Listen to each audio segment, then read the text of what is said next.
Hi, everyone. Welcome to today's Maven on Motherhood webinar. We're so happy to have you here for this conversation. We'll wait a minute or two for people to join the call. And while you wait, if you haven't already, I encourage you to download the Maven Clinic app or use the QR code on this slide to see if you have free access to Maven. More than 2,000 companies offer free access to Maven for their employees, so I encourage you to check it out. I'm going to walk through how to register for Maven in just a few moments so you can start exploring the providers and content that's available to you on Maven. And before we get into today's conversation, I wanted to let you know that this webinar will be recorded. You'll receive a link to the recording sent to the email you registered with. And if you'd like to enable captions during the session, you can select the CC button on the toolbar below. Lastly, we'd love to hear your questions. Big thank you to everyone who already submitted great questions for Kate and Laura. Drop your questions into the Q&A bubble at the bottom of your screen anytime throughout the webinar, and we'll save some time at the end to go through them. All right, it looks like we have a nice group on the line continuing to join. Welcome, welcome, everyone. My name is Julie Binder, and I'm the Senior Vice President of Brand and Communications here at Maven. I'm excited to welcome you to today's special event, Maven on Motherhood. In honor of Mother's Day, which takes place this Sunday in the United States, we wanted to create some space to talk about the joys of building a business while being a mom. Speaking from my own experience, I can say that raising my two daughters is one of the most cup-filling, eye-opening, enriching experiences of my life. And so is my career. I feel so lucky to have both. While being a mom is rarely, if ever, easy, it's so much more than just hard. But you wouldn't always know that from the kinds of questions we often ask mothers or the way the media has been writing about motherhood. Too often, it feels like all we hear is doom and gloom or a tightrope we're bound to fall off. In reality, I've learned so much about management from being a mom and so much about motherhood from my career. Being a great business leader makes me a better mom, and doing both really well is what really lights my fire in life.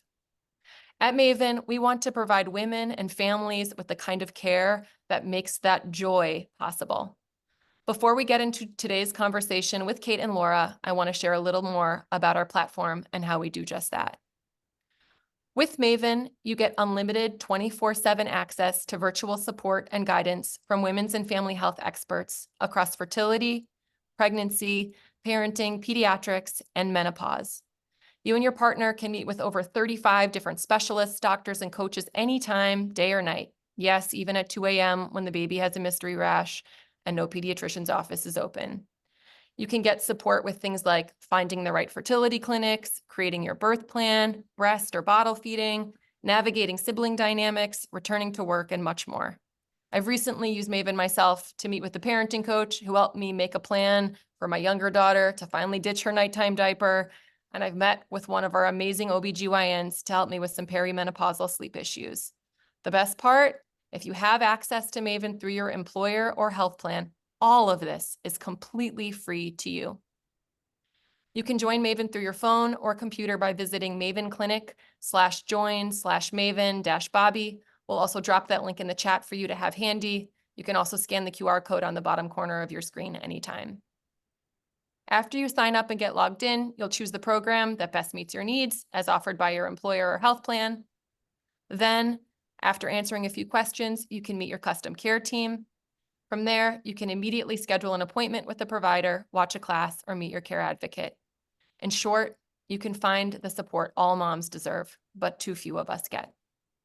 Now on to our program. I'm so thrilled to welcome Kate Ryder and Laura Modi, two amazing entrepreneurs and moms who perfectly embody the idea that these skill sets aren't in opposition, they're in conversation. And now they'll join each other in conversation. First, some quick intros. Kate Ryder is the founder and CEO of Maven Clinic, the world's largest virtual clinic for women's and family health. Kate founded Maven in 2014 after spending the first half of her career as a journalist. Kate's background in asking hard questions brought her to the ultimate question: why was the care new mothers received so inadequate, and how could it be better? Today, Maven's fertility, maternity, pediatrics, and menopause telehealth programs are offered by 2,000 employers and support women and families in 175 countries. Kate lives in Brooklyn with her husband and 3 children. And Kate will be returning to her reporter roots by interviewing Laura Modi, co-founder and CEO of Bobbie, the only female-founded and mom-led organic infant formula company in the United States. In 2018, she decided to leave her leadership position at Airbnb to start an infant formula company while pregnant. Bobbie has nourished more than 500,000 babies and was the only U.S. formula company whose customers did not experience a shortage during the infant formula crisis of 2022. Originally from Ireland, Laura now lives in Washington, D.C. with her husband and 4 children. Kate and Laura, over to you. Well, thank you so much, Julie and Laura. Huge thanks. I'm so excited to have this conversation with you. So before we look at some of these adorable pictures of your family, I just want to quickly say, so Laura and I met in person about a month ago. Laura is a CNBC changemaker. I am too. And so we were at this drinks event, and we only got to talk for like 15 minutes in person, but very quickly it's clear that you are all real talk, all authenticity, and made a beautiful, beautiful remark about how grateful you are to be on this journey. And so I'm so excited to do this with you. We're going to spend a lot of time together right now. I was also with a friend last night who is a Bobbie user. I hadn't seen her in 5 years. She whips out her Bobbie. I was like, oh my goodness. And then I'm at the Milken Institute conference right now, and Bobbie has come up in a number of the closed door sessions on motherhood postpartum. So you really have built an incredible company, and I'm so excited for you to be here. So before we get in, like, who are these people on this screen, and tell us their names and their ages, and just tell us about your family. Oh my God, looking at this, I just have like PTSD thinking of all the different moments building a company and a family at the same time. Okay, let me guide you through this. Kate, I'm so excited to have this conversation with you. This is gonna be fun. Okay, so up here on the top left, oh my God, this is back in the very first basement starting Bobbie. And that little one is my second child, and in many ways the motivation to start Bobbie. What else we got? My 4 kids. Mary, Colin, Owen, and Etta. And Etta is 2 months old. Just hearing Julie talk, announce me having 4 children is a surreal moment. I think this might be the first conversation I've had having 4 kids. Yeah, so what you're basically seeing here is a mix of motherhood and also bringing my kids into work. The one at the bottom here, you see, I think I was in a design review, an early website review, feeding my son. Yeah. Amazing. And how many, in the early days, I mean, when you were still feeding, like how many people were at Bobbie in that first kind of 6 to 12 months? I mean, 4. Right. So it was just in the basement. Yeah. Right. And I'm here staring at Colin in the basement. That's actually not me. The woman you see there on the computer was one of our first employees, and she was probably watching him for a moment. I have no idea. Everyone became the mother of the baby that happened to be in the basement. You know the way you hear of companies and they have the company dog? I think early days there was, the company babies, and you would bring them in and they would work side by side with you. Yeah, that's amazing. So different from how generations of companies have started. So that's incredible. Well, I should probably introduce my crew too. So I have 3 kids. I have Theo, my oldest, Esme, my middle, and Charlie, my little one. They're 7, 6, and 3. These are all mostly pictures from this year. I don't know about you, but I actually must take thousands of pictures every year. Like I'm like secretly in the corner as they're doing something really cute, like snap, snap. And so anyway, so these are from like all this year, except for that pregnancy picture. And so, yeah, that also brought me back. When I had Theo, we were 10 or 12 people at Maven. And I lived in this apartment in Fort Greene, Brooklyn, and we had 2 floors. So it was like a dining room, kitchen on the bottom floor, and then, bedroom, den on the top floor. And so my team actually came to me. And so they would come sit around my dining room table starting very quickly after I had Theo, because we were very small. We were like fundraising.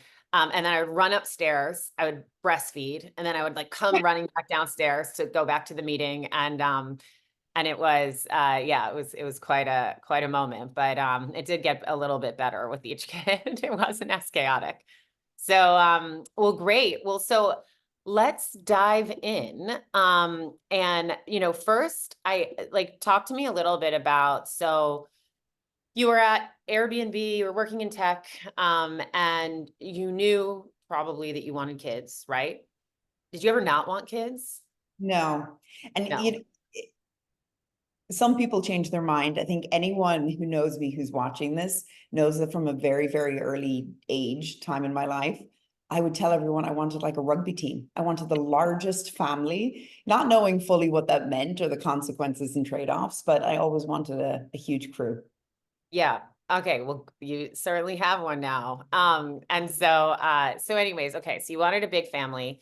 And I don't know. I always think about one of the things that I don't think people talk about enough about, in framing motherhood is that it's just one of the most transformative moments of your life. Your identity changes, how you spend your time changes. And so talk a little bit about that moment when you had Mary and you went from kind of imagining this big family, you were working, you had career goals, you were ambitious, and so then all of a sudden you become a mom amidst all of this kind of rush hour of life. And so what happened? Oof. You use the word career. I actually vividly remember that feeling of, I stopped looking at it like a career. It was almost like a calling. And I know that even that sounds a little cliche or cheesy to say, that you go from wanting a career to now all of a sudden it's a calling in many ways. I remember being born this activist, this patriot, and I found myself even at dinner table conversations with my own husband or friends using like soft diplomacy on issues that I felt really passionate about because of motherhood. I find myself turning around and saying, honey, our country's democracy is only as strong as our ability to feed our babies. And he would look at me being like, what are you talking about? But it was truly that feeling of, we can do better for our kids. And everywhere I turned, I found some sort of injustice or broken gap or a system that needed to be addressed. So yeah, I may have been, in a postpartum phase, heavily emotional, but I think the shift was more of a calling and less of a career.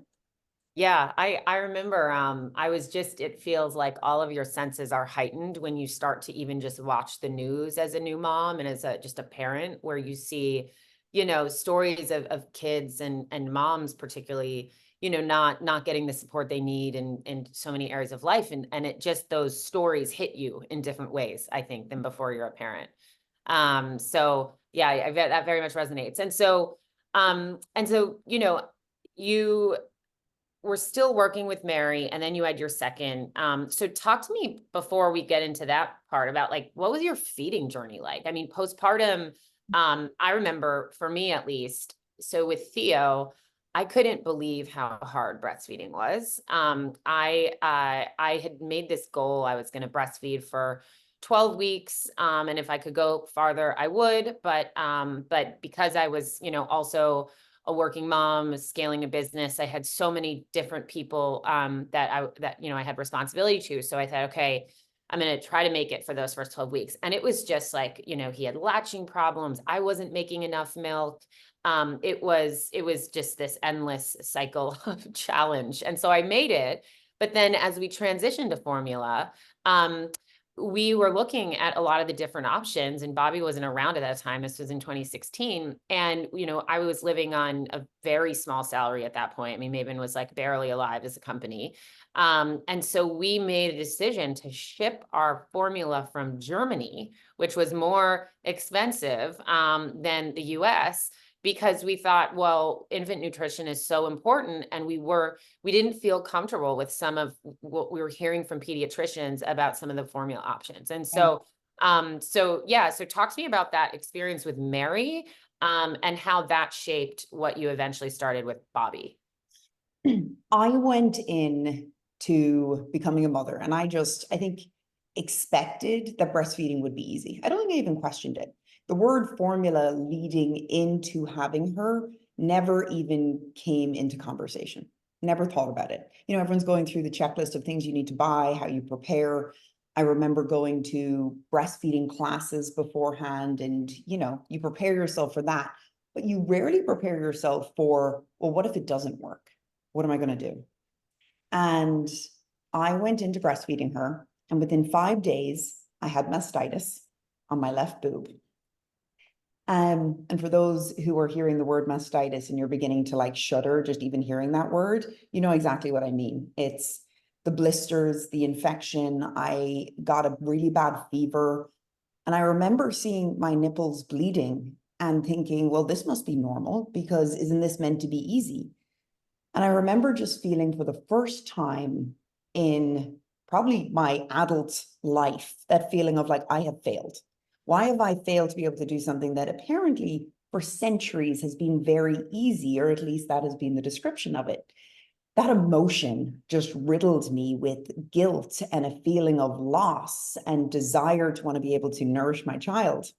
Anyway, the short of it is, I went and I found formula because she needed to feed. Pulled in a lactation consultant. I remember the lactation consultant giving me all the tips and tricks.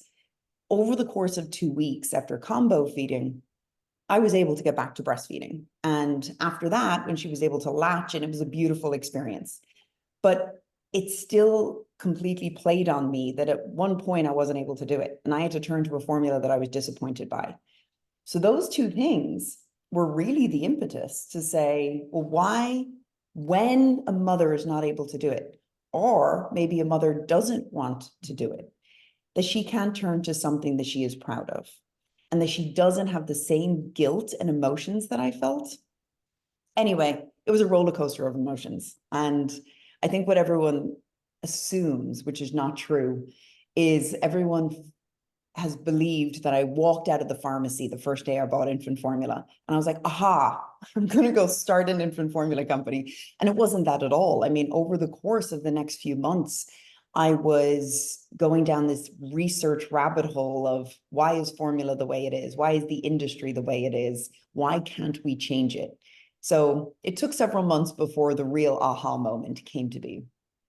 Yeah, I mean, I kind of resonate with you. There's never Maven wasn't a silver bullet either idea where it's like, aha, one day. But I think it's through this kind of, you know, all this buildup and this pile up of observations and feelings and, you know, personal feelings around, wow, like, why isn't this system built for moms and babies? I mean, it's like so much of health starts here and so much of life starts here. And, you know, from getting pregnant to being pregnant to, you know, to feeding your child, it's just, it's amazing how I think we have made so much progress, and products like Bobbie just so help with that, but we still have so much farther to go. You know, but so as you started to kind of build Bobbie, you said that one of the first things that you did was turn to a fellow mom. And you know, and so tell us a little bit about Sarah. How many kids did she have at that point? What had been her experiences? And then what has been kind of the relationship between the two of you as two moms who are co-founders building a business? You know, female founders are really rare. Female co-founders are extremely rare, and female mom co-founders are extremely, extremely rare. And so tell us a little bit about that dynamic. So I worked with Sarah very closely at Airbnb. We worked hand in hand for many years. And what was really interesting was we both had our first kids while we worked there. And yet we never talked about our feeding journey when we worked together. So we went through our own troubles and our own struggles, and we never actually, in that moment, turned to each other and talked about it. Anyway, fast forward, I was riddled with all of those experiences and frustration. I went and I started Bobbie. I actually went and hired the first 2 or 3 scientists and employees to get this started. And throughout the journey of beginning, when you're going through that ideation phase and you're determining how you're going to get this started, I would go on what I called my mom walks. And those mom walks were picking up the phone to a mother or a colleague or someone who I trusted deeply. And Sarah was one of those. And throughout my mom walks, I would basically start every conversation with, I have an idea. And that idea, you would talk about your personal experiences, your professional desires, everything that you wanted to change in this industry. And what was so beautiful on those mom walks is you got to also get other stories. And for the first time, some of the closest people, Sarah being one of those, opened up. And to think that we worked so closely together and we never spoke about it. And she opened up about her own feeding journey, about her having a baby in the NICU and needing to tube feed. And it brings you closer together with people that you deeply trust. But it was in that moment, that realization that you're not going to be able to disrupt an industry without being able to do this with other people. And Sarah was one of many women early days who, after those mom walks, joined. And actually, there was several who joined either as a consultant or joined full-time after that. That's amazing. And how is like your dynamic with your kids kind of informed how you have built some of those early parts of your culture? Talk to us a little bit about that. It's funny. I think you take for granted, and I know you have this as well. You take for granted the power of representation, and the power of representation where you yourself as a mother are dealing with childcare woes. You're figuring out how you're going to take leave post-pregnancy, and you're going through all of these questions, and you also get to take a step back and go, but hold on a second. I own this company. We can do this differently. Just because another company in the past has set up a very particular system for doing something doesn't mean we need to either. So I would say everything from our policies to our culture to the flexibility, which is the most powerful thing in all of it. Any mother knows this, which is just how important flexibility is for you to be able to show up, do your job, but then also be able to show up to your kids' museum day at school at 11 a.m. because it's really important for them. So I go back to representation. And again, I hesitated at the start because we take for granted the power of having female leaders shape and run their companies for parents. I think that's absolutely right. I was shocked. I remember interviewing, this is probably 2018, 2019. I remember interviewing this woman. She was on our accounting team, and she had come from bigger traditional companies. So we were one of the first small companies. She asked in the interview process, she's like, well, I'm a new mom, and is it okay? And of course, this was before COVID. So we're all in the office 5 days a week. And she's like, is it okay if I leave if my son needs to go to the pediatrician? And I was like, I can't believe you're even asking if it's okay. Of course it's okay.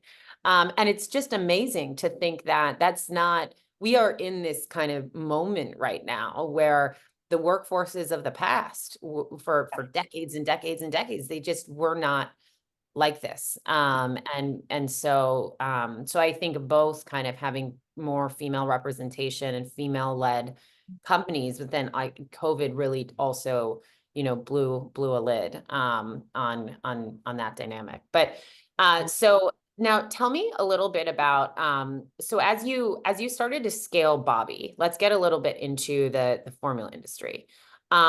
So what was some of the early pushback? I mean, we've talked a little bit about how it's really hard. You had struggles. I had struggles. I'm seeing some of the chat. So many women on this call had so many struggles, and there was such a gap in infant formula, healthy infant formula, that I was ordering things from Germany. So there's such an obvious need for Bobbie. And so when you launched, what was that like? How did the industry take it? How did the industry take it? We use this phrase internally, nurture the tension, which is really a value to be able to nurture the tension between two very obvious conflicting statements. And I'll never forget launching, where the amount of people who would say, this is so obvious. Yes, you should do this. Yes, it's amazing that you're here. The industry needs it, but also shock and surprise that we were able to do it. And shock and surprise because it hasn't changed in 40 years. It's heavily regulated. It's owned by the duopoly, big pharma. And I think that there was a lot of obvious shock launching into this industry to begin with, which on a personal note is my favorite thing to do, is to create a bit of obvious shock when people don't believe you can do something to be able to prove them wrong. But this industry really, really needed to change. And I don't think we had anyone push back and say that, why are you even entering this industry? It made a lot of sense for us to come in and do something. Yeah. And then as you've continued to grow the brand, I know that there's a lot of opinions on breastfeeding and exclusively breastfeeding or breastfeeding in formula. There's guidance from the American Academy of Pediatrics. There's major maternal mental health issues that are often unaddressed when it comes to lack of sleep or feeling like a failure. And oftentimes you see a lot of linkage to feeding. And so as you've grown from a clinical point of view, and what are you hearing as well from some of the pediatricians, the lactation consultants? How do they view Bobbie? Yeah. So I'm going to say something that might seem somewhat controversial. So if I have any of my business colleagues watching, this may shock people, but I did not get this company started purely for the sake of selling formula. I remember going into it with the conflict of being a mother who desperately wanted to breastfeed. And by the way, for the rest of my kids, my breastfeeding journeys looked very different and I loved it. And I think breastfeeding and breast milk is the most dynamic, most beautiful, most magical thing that you can ever do. And yet, it doesn't mean that everyone can do it. And it was in that moment where it's the desire and reach for something that we all want, but you can't take a reductionist view on it and go, oh, we should all just march towards that because that's the only thing we should be doing. It's the first, it's the best. And you would hear these words, but the same government who was turning around and saying, hey, moms, hey, parents, you should be breastfeeding exclusively for 6 months, was the same system who was not giving those mothers time off to be able to do so. That conflict it's rude, honestly. We're setting mothers up to fail. So what you will notice in a lot of the DNA and what we're pushing for is the true systemic change. I fundamentally believe that we should be giving mothers the leave and the ability to be able to choose how they want to feed. And at the same time, we cannot be so reductionist to believe that that is the only way to do it, which is why I have taken the more controversial path in saying, if someone does need to turn to infant formula, then they should be able to turn to the best one and have a level of pride and joy in their feeding journey and not feel guilty. So again, it might feel controversial for the CEO of a formula company to say that, but I really, really believe that. I don't think it's controversial. You're advocating for mothers, I think, essentially, at the end of the day. No, it's really beautiful. And yes, we have so many members on Maven who cannot breastfeed. And so, there just needs to be so much choice here. I think that is fundamentally what has been lacking in so many kind of, postpartum options. So last question kind of on formula, and then I want to turn more to you and you as a mom. But there was very, prevalently a formula shortage recently. And so many of our members, so many moms were so affected by that. I remember in my own, postpartum journey is like, you always needed to have enough formula. Not having formula was like a crisis. And my husband and I would disrupt many a trip, if we just couldn't get the formula that we needed, if our shipment didn't come. By the end, we had better options in 2021 when our youngest was born, like Bobbie. And so, but just tell us a little bit about like what happened, why on earth was there a formula shortage? And then how did Bobbie, play a part in solving it? Before the shortage, I felt like we had entered an industry that people kind of knew. It was, the industry and the product that was like a stepchild over on the side. No one really talked about it. It was, you brought it up in a conversation, people looked for the exit. No one really wanted to talk about infant formula. And I actually found myself defining infant formula for a lot of people, especially men.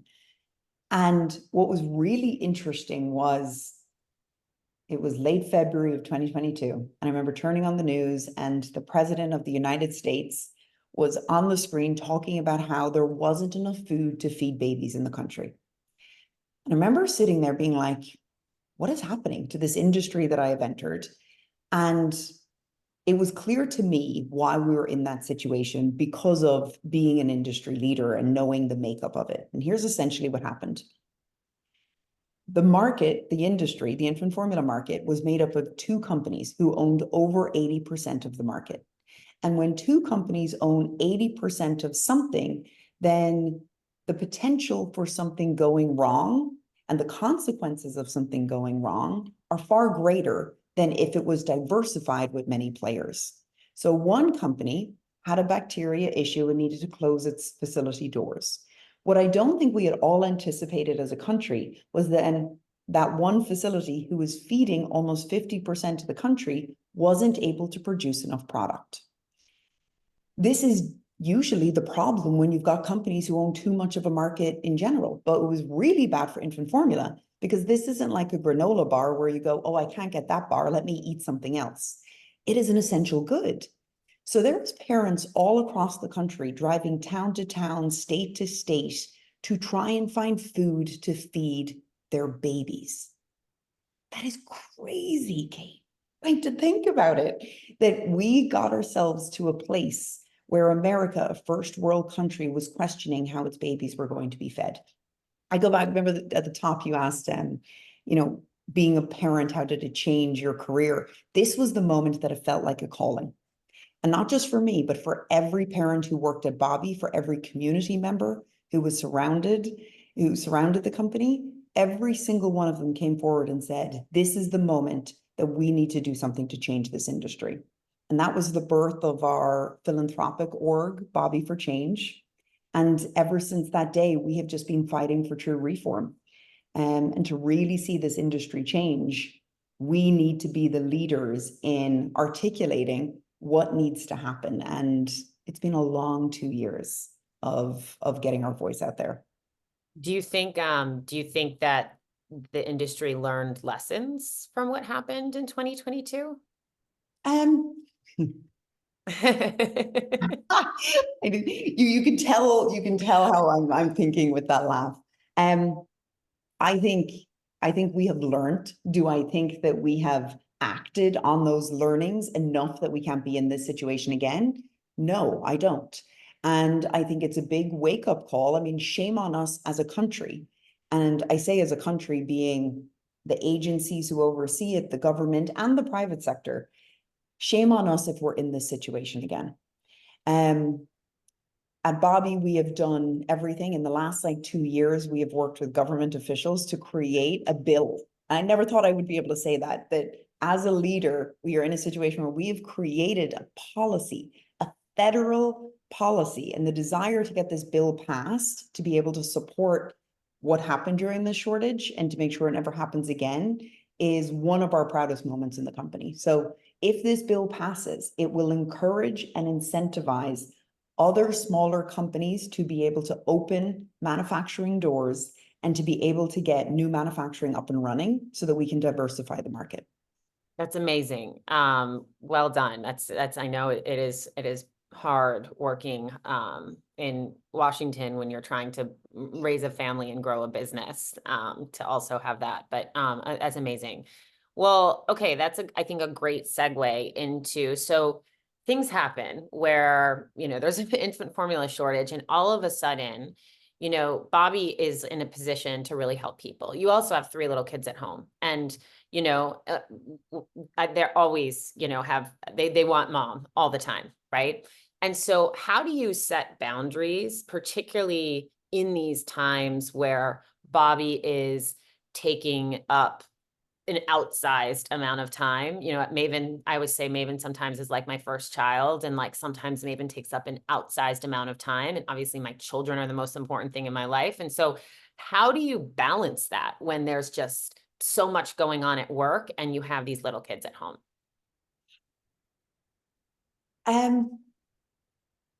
Oh my gosh, again, I feel like I'm going to say something that maybe not everyone aligns with. I don't know if there was boundaries. There wasn't boundaries because I think there was a few moments in life, and I felt it deeply during the shortage. There's a few moments in life where it all just hits you all at once. And you need to decide, are you going to rise to the occasion? Are you going to see this crisis as a moment where you need to step in and it becomes the opportunity to do something once in a lifetime? And there was no boundaries at the time. It was chaos. It was a zoo. For anyone who felt like it was buttoned up at the time, I mean, I was on late calls. I was jumping in to talk to government officials while I had toddlers running around me, and needing to go into school to meet with teachers for PTAs, having to do trade-offs with my husband, which are also very challenging conversations. You're trying to show whose time is more important in this moment, and you're trying to work together to figure that out. But I say all of that because I think sometimes there's a belief that when these things come up, that there's a playbook to figure out how you can parent and also rise to one of the greatest callings of your career. And it was chaos, and there was very little boundaries. It was a matter of just doing it all. And then after a few months, I got to sleep a little bit, but it was a lot. Yeah. I I hear you. And so tell us, like, what's your daily routine? You know, one of the things I always try to do is I have, like, when I am with my kids, my phone is in my bag. My daughter even is like, we'd make this big thing, like no phones at the table and like, like be present. And so my daughter now polices it too, which is great. And so I have these like protected times. And so how do you do that? Like, how do you, what does your day look like? So you wake up, what time do you wake up? And just give us that picture of a messy day, so to speak. 2 months ago, I had three. Right. It's very different right now. Right. Very, very different. I'm in the phase of newborn madness and trying to figure out how to manage all of that. Thank you for being here, by the way. Every second matters in in that phase. They do, but there's also huge joy. I mean, you described Maven as one of your babies. I see Bobbie as one of my babies. I will say that I have 5 at this point, and I think being there for other mothers in this time is just as important. But how my day looks, on an average normal week, I try and work out in the mornings. So I use 2 or 3 mornings where I try and get up as early as possible. And working out, by the way, is not like this like formal system. It may mean me just going into a room and doing some glorified stretching. So if anyone thinks that I have, some very fashionable workout system, I don't. It's usually in my pajamas and just getting some time for my body to take on what is going to be a day in front of the computer. Oftentimes I get to see my kids in the morning for some breakfast, get them ready, and we take turns bringing the kids to school. But as soon as I get back, the day begins and you're just heads down. At the moment, I'm in and out of that combo feeding journey with the newborn. So I have the nanny coming in and out, and I love to create those blocks of times between kind of bath time and bedtime with my kids. And to me, that's sacred. But you know what's so interesting? It's not just for me. It's for everyone who works in the company.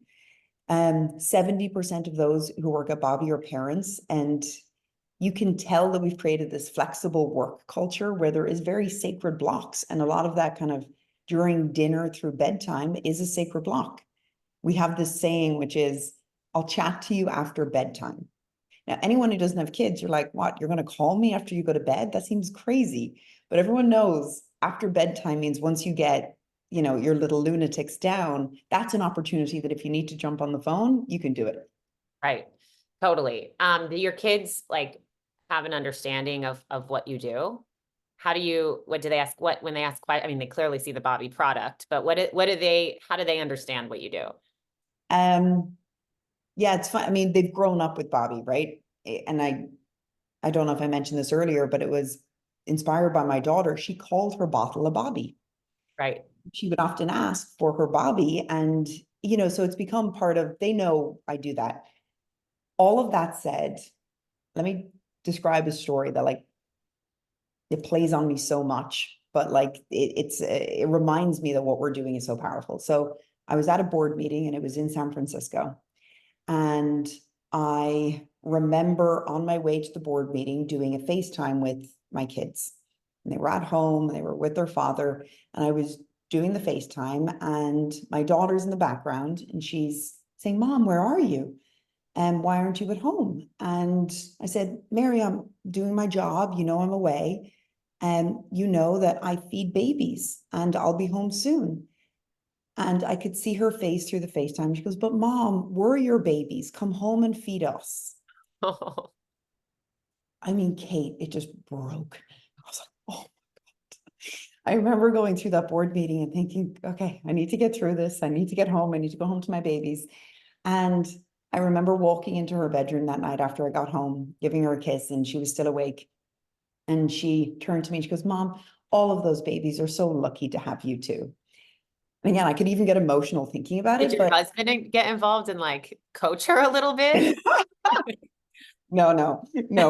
That's We really raised amazing. strong women. We raised strong women. Yeah.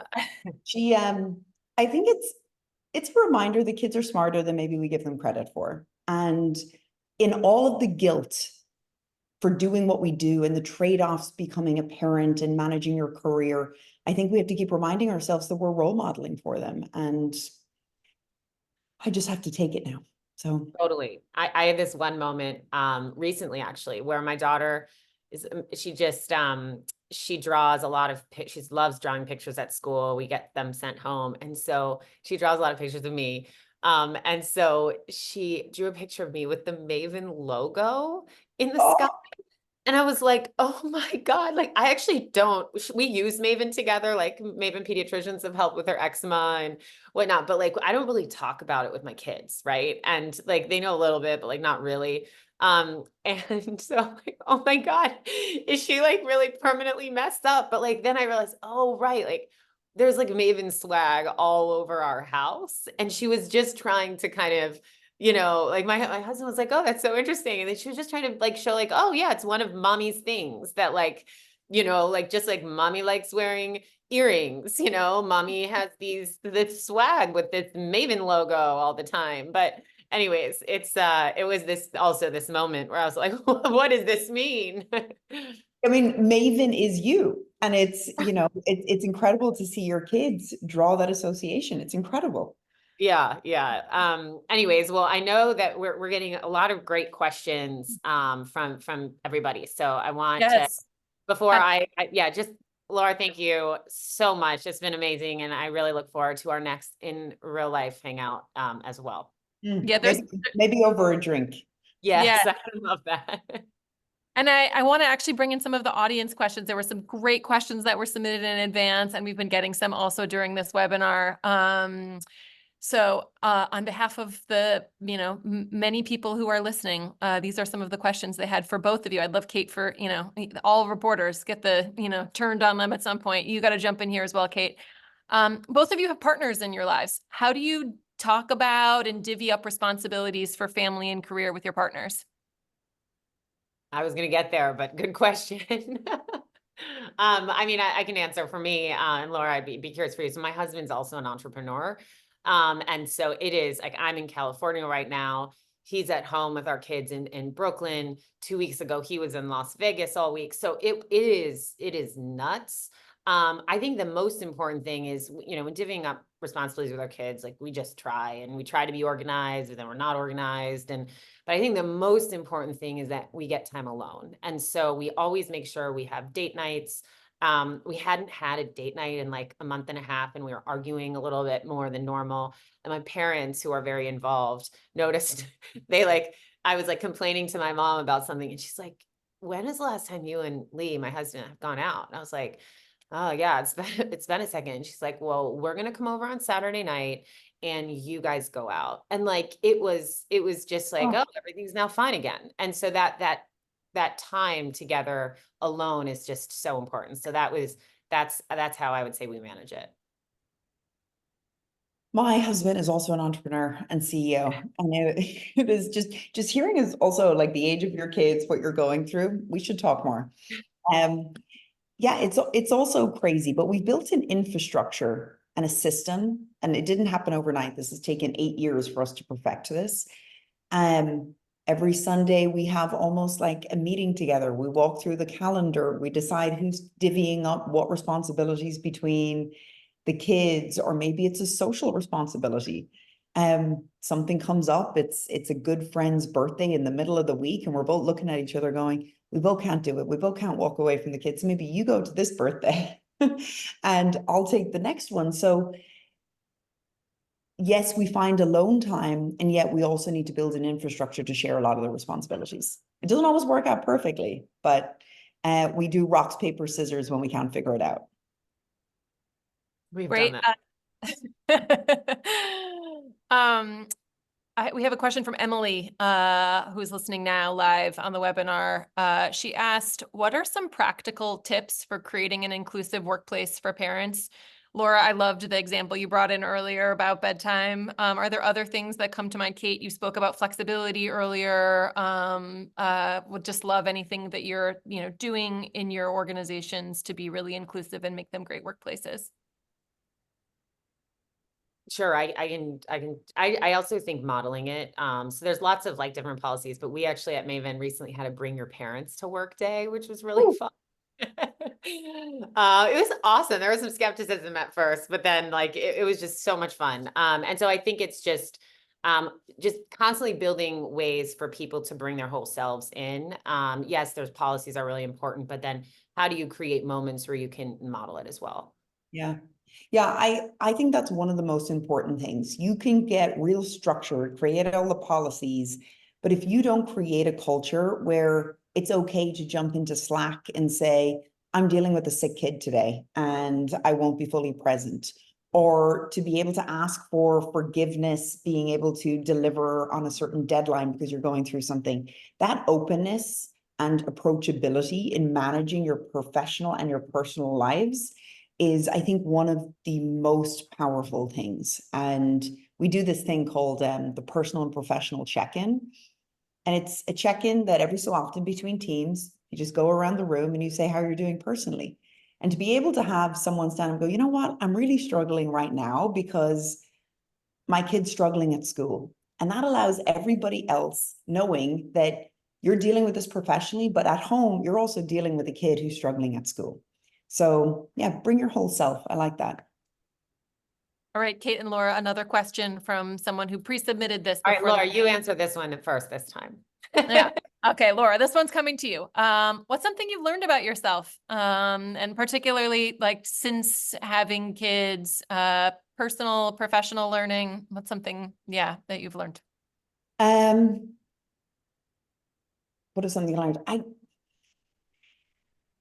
I think it's that women are just like badasses. And I am just my confidence and the realization that if we put our minds to it, we can do it, is something that I think there was a lot of doubt, I think, early on, and maybe it was lack of experience in general, but becoming a mother, becoming a CEO and a founder, the only other job that is similar is motherhood.